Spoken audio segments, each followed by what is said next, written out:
Hi everyone, welcome back to another video from Tutorialify.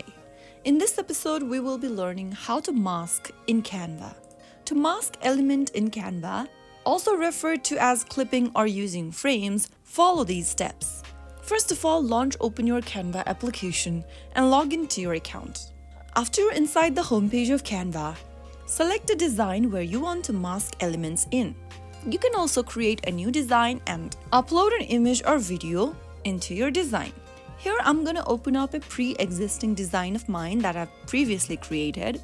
Once you have the design onto your editing screen, go to the bottom of the screen and tap on Elements.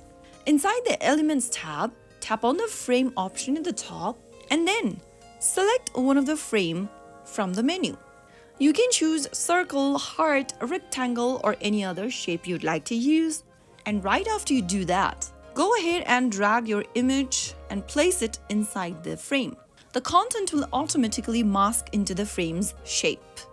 Now you can go ahead and position or resize your frame according to your preference, and that way you can mask in Canva. So that's how it's easily done. I hope you found the video to be helpful.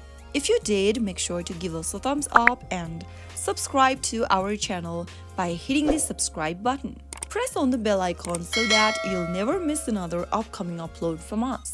I will be back again in the next episode. Thank you for watching.